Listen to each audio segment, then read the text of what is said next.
जय हिंद to all of you. मैं रवि सिंह हाईटेक कोचिंग इंस्टीट्यूट की तरफ से आप सभी लोगों का हार्दिक स्वागत करता हूं। सबसे बड़ी बात यहाँ पर यह है कि हम लोग सामाजिक विज्ञान पढ़ने जा रहे हैं और सामाजिक विज्ञान में जो पहला चैप्टर है जो भारत में आए हुए प्रजातियों के बारे में जिसमें बताया गया है, तो उसमें से दो प्रजातियों के बारे में हम डिटेल में पढ़ने वाले हैं, एक द्रविड़ प्रजाति और एक आर्य प्रजाति। तो दोनों प्रजातियों के बारे में डिटेल से पढ़ने के लिए मैं आप लोगों को उससे पहले एक इन्फॉर्मेशन दे दूं कि अगर आप किसी चीज़ को एज ए स्टोरी सुनते हैं ना, तो आपको वो चीज़ें ज़्यादा याद रहती है। किसी चीज़ को आप एकदम ध्यान से सुनते हैं, अगर आप उसे स्टोरी समझते हैं तो, ये कहानी समझते हैं तो मैं बिल्कुल कोशिश करूंगा आप लोगों को एज ए स्टोरी बताने की, एक कहानी के तरह बताने की कि द्रविड़ प्रजा अर्थात क्या, कहाँ से आए थे, कैसे दिखने में थे, उन लोगों ने क्या क्या योगदान दिया था। सेम उसी तरह आर्य प्रजा कौन थे, वो लोग कहाँ से आए थे, कौन थे, ये सारे चीज़ों के बारे में हम जानकारी लेंगे। और अगर आपने द्रविड़ प्रजा को अच्छे से सुना है और आर्य प्रजा को अच्छे से सुना है, जो स्टोरी मैं आप लोग के सामने शेयर करूंगा, तो आप लोगों के मोस्ट इंपॉर्टेंट क्वेश्चन में से एक क्वेश्चन इसमें से बन सकते हैं जो 2 मार्क्स के लिए यूज़फुल है। ठीक है, तो ये देखो मैंने अभी यहाँ पर द्रविड़ प्रजा के बारे में बताया हुआ है और द्रविड़ प्रजा के बारे में बताने के लिए मैं पेन ले लेता हूँ और ये द्रविड़ प्रजा पर मैंने क्लिक किया रेड कलर से। पढ़ना शुरू करते हैं। द्रविड़ मूल भारत के रहने वाले थे। ये किसी दूसरे देश से या दूसरे जगहों से आए हुए लोग नहीं थे, ये भारत के ही रहने वाले लोग थे।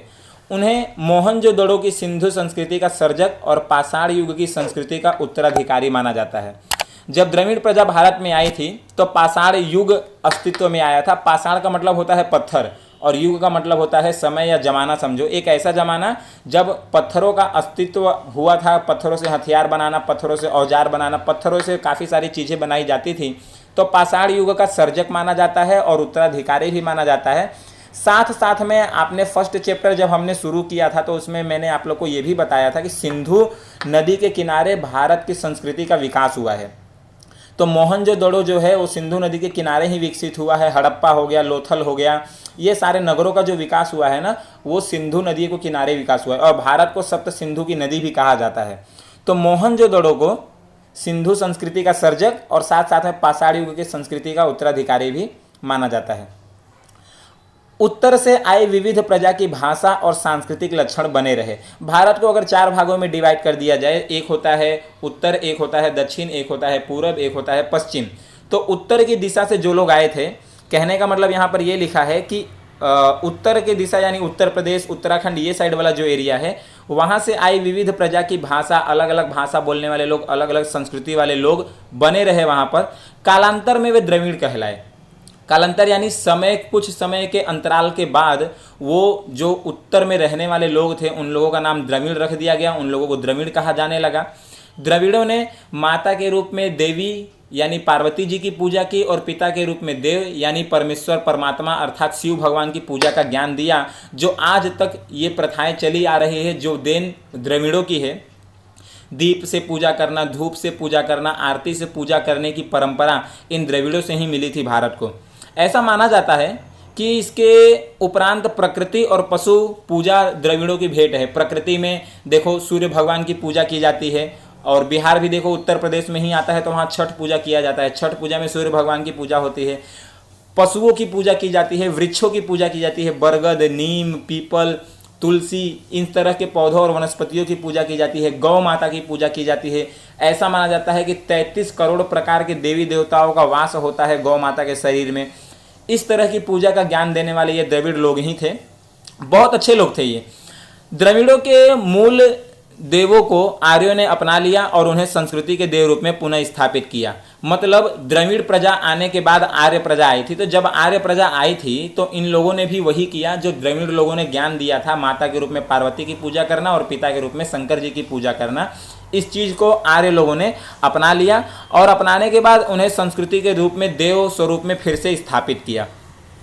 फिर मैं आपको बताऊं, समय के साथ साथ उत्तर के प्रचंड प्रभाव के तहत द्रविड़ों में आर्य संस्कृति गहराई तक पहुंच गई।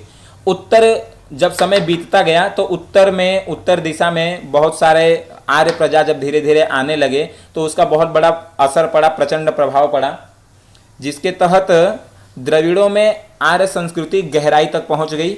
यानी कि द्रविड़ लोग जो है आर्य संस्कृति के अधीन हो गए, आर्य संस्कृति को अपनाने लगे।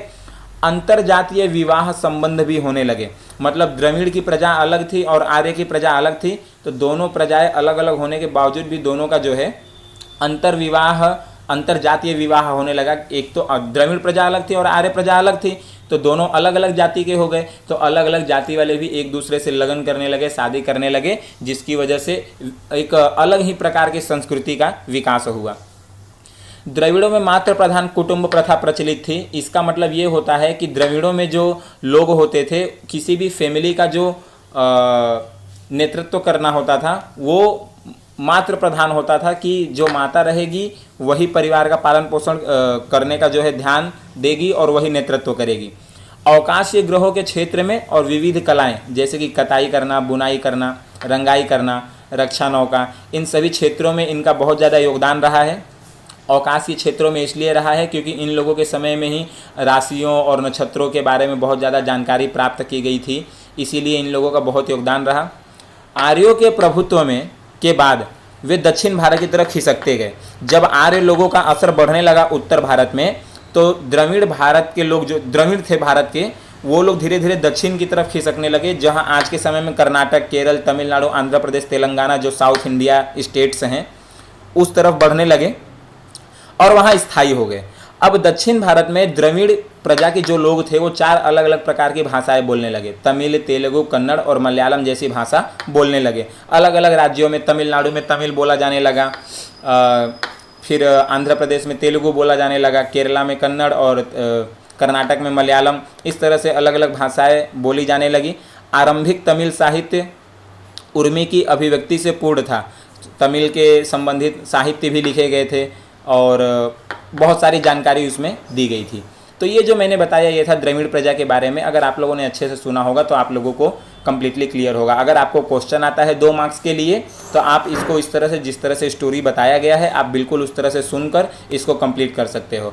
अब मैं आप लोगों को बताने वाला हूँ आर्य प्रजा के बारे में। 1 मिनट, ड्रॉ मैंने बंद किया। 1 मिनट, चलो। तो अब आप यहाँ पर देख पा रहे हो आर्य प्रजा के बारे में हम बात करने वाले हैं। और यहाँ पे मैं पेन ले लेता हूँ और ये मैंने आर्य प्रजा पर टिक किया, ठीक है। भारत की आर्य सभ्यता के निर्माता आर्य लोग थे। आज के समय भारत को आर्यवर्त भी बोला जाता है, आर्यवर्तों का देश भी बोला जाता है, या आर्य देश भी बोला जाता है। उसका सबसे बड़ा कारण है यहाँ पर आए हुए आर्य की प्रजाति। आर्य लोगों को नॉर्डिक भी कहा जाता था और इन लोगों की वजह से ही आर्य प्रजा का विकास भी हुआ था। प्राचीन काल में हिंदू आर्य कहलाते थे। प्राचीन काल में हिंदुओं को आर्य बोला जाता था। उनकी मुख्य संख्या जिस प्रदेश में थी उन प्रदेश को आर्यवर्त कहा जाता था। यानी ज़्यादातर वो लोग जहाँ के रहने वाले होते थे या जिस भी एरिया में उन लोगों का ज़्यादा विकास होता था उस एरिया को या उस प्रदेश को आर्यवर्त कहा जाता था। प्राचीन काल में प्रथम आर्य जनसंख्या वायव्य भारत में थी। वायव्य भारत का मतलब ये होता है, वायव्य एक दिशा का नाम है और उत्तर साइड में और पूर्व साइड के बीच में जो डायरेक्शन होता है, जो दिशा होती है, उसको वायव्य बोलते हैं। तो वायव्य दिशा भारत में इन लोगों की संख्या ज़्यादा थी, तो वहाँ के जगहों को आर्यवर्त कहा जाता था। वहाँ 7 बड़ी नदियाँ होने के कारण उसे सप्त सिंधु का प्रदेश भी कहा जाता था। पंजाब वाला जो एरिया है वहाँ पे।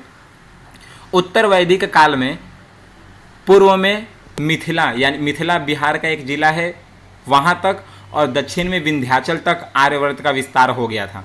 उत्तर वैदिक काल मतलब जब वेदों का समय चल रहा था, जिस समय वेदों का ज्ञान के बारे में लोगों को बताया जाता था। 4 प्रकार के वेद होते हैं, ऋग्वेद, यजुर्वेद, सामवेद, अथर्ववेद।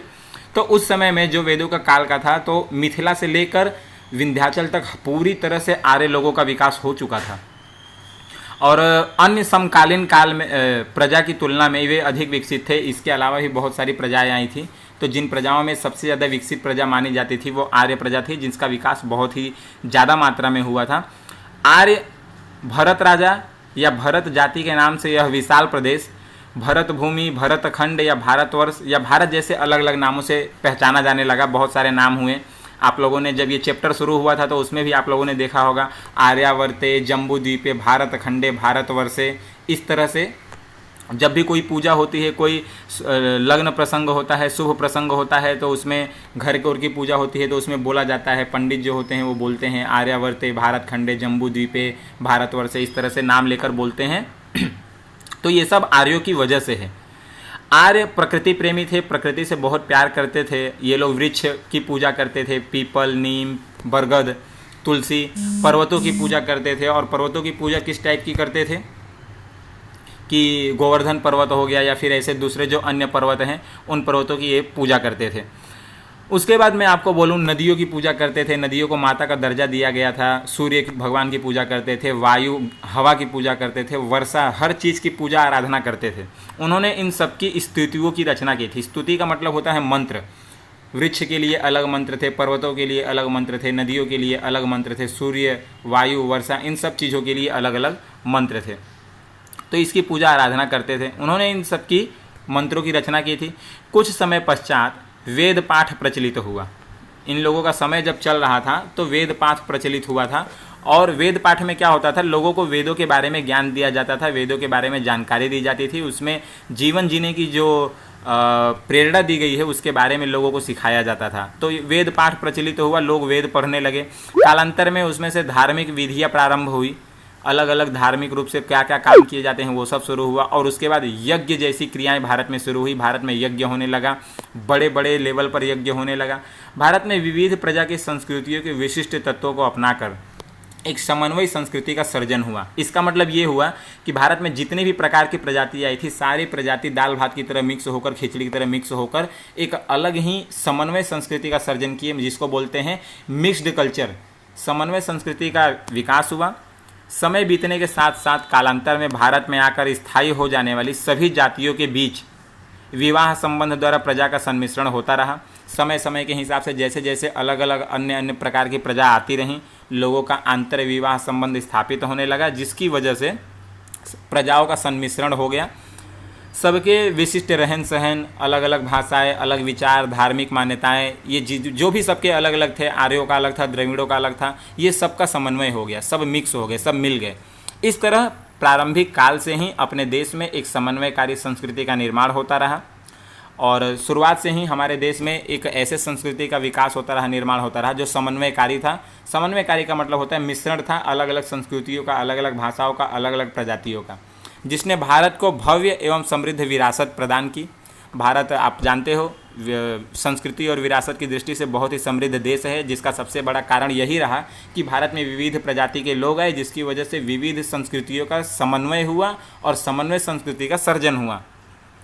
भारत में रंग बिरंगी संस्कृति का विकास हुआ, कलरफुल संस्कृति का। राजस्थान में देखो, गुजरात देखो, उत्तर प्रदेश देखो, केरल, तमिलनाडु, सब अलग अलग जगहों पर अलग अलग संस्कृतियां विकसित हैं। इसका सबसे बड़ा कारण यही है कि भारत में विविध प्रकार की प्रजा अलग अलग जगहों से आई थी, तो इसीलिए रंग बिरंगी संस्कृति है जिसका विकास हुआ।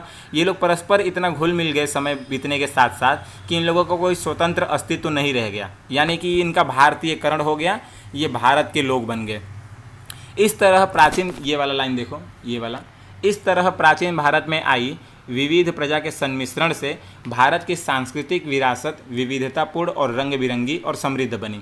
भारत में जितने भी विविध प्रकार की प्रजा आई, इन सबका संमिश्रण होता रहा और भारत की सांस्कृतिक विरासत समृद्ध हो गई, विविधतापूर्ण बनी, रंग बिरंगी बन गई। सो फाइनली मैं आप लोग को ये कहना चाहूँगा कि अगर आप लोगों को ध्यान से इसको पढ़ना है या समझना है तो आप लोगों को ये याद रहने के लिए स्टोरी की तरह समझना होगा। और आप 2 मार्क्स में अगर क्वेश्चन आता है कि आर्य प्रजा के बारे में जानकारी दीजिए, तो आप बड़े ही आसानी से इसमें से 5 से 6 पॉइंट लिख सकते हैं। और द्रविड़ प्रजा के बारे में लिखना है तो उसमें भी बड़े आसानी से 5 से 6 पॉइंट लिख सकते हैं। और जब भी आपको लगे कि आप भूल गए हो, याद नहीं है, तो आप इस वीडियो को फिर से देख लेना, आपको याद आ जाएगा। और finally best of luck, thank you so much, जय हिंद। और अगर इससे प्रीवियस का वीडियो आप देखना चाहते हैं और इसके बाद का नेक्स्ट वीडियो देखना चाहते हैं तो आप हमारे चैनल को सब्सक्राइब करें। और आप लोगों का इस तरह से प्यार देने के लिए आप सभी लोगों का दिल से बहुत बहुत धन्यवाद।